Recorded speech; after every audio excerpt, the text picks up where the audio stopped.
ओम नमः सिद्धेभ्यः.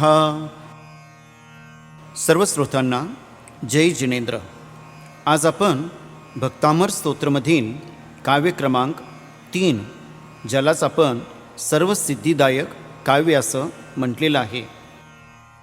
बुद्ध्या विनापि विबुधार्चित पादपीठ स्तोतुं समुद्यतमतिर्विगतत्रपोहं बालं विहाय जलसंस्थितमिन्दुबिम्ब मन्या क इच्छति जना सहसा ग्रहीतुं.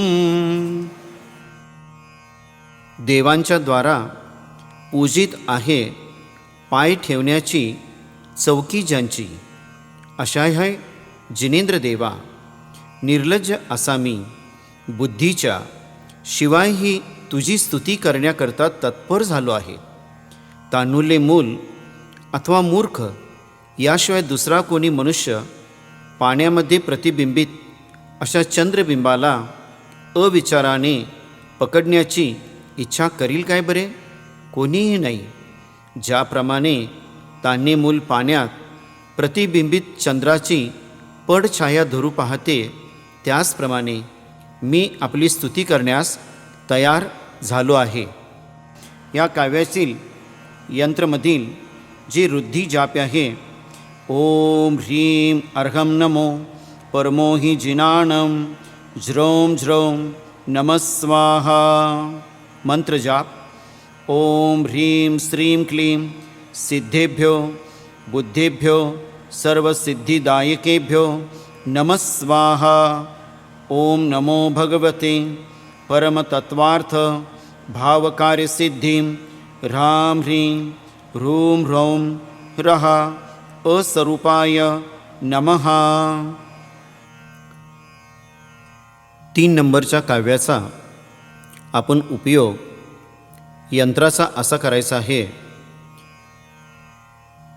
ब्रह्ममुहूर्तावरती शुचिरभूत होऊन श्वेत वस्त्र धारण करून यंत्र पूर्व दिशेला मुख करून विराजमान करावे. आपले मुख वायव्य दिशेमध्ये असावे. पद्मासनामध्ये दर्भासनावर बसावे. गाईच्या तुपाचा दिवा दशांग धूप आपण लावावे. त्याचप्रमाणे या तृतीय काव्याचा 108 वेळा उच्चारण करावे.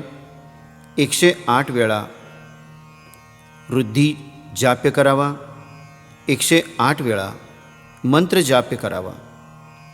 आणखीन 108 गुलाब पुष्पाणी मंत्र म्हणावे. याप्रमाणे 21 दिवसपर्यंत अशा पद्धतीने विधी केल्यानंतर जे आपण पाणी समोर ठेवलेलं आहे, हे पाणी 21 दिवसपर्यंत आपली आराधना संपन्न झाल्यानंतर रोजच्या रोज आपल्या मुखावरती तोंडावरती हे शिंपडावे, की ज्याच्यामुळे शत्रूची अपदृष्टी देखील नाहीसे होते व आपली दृष्टी दोष परिहार होतो.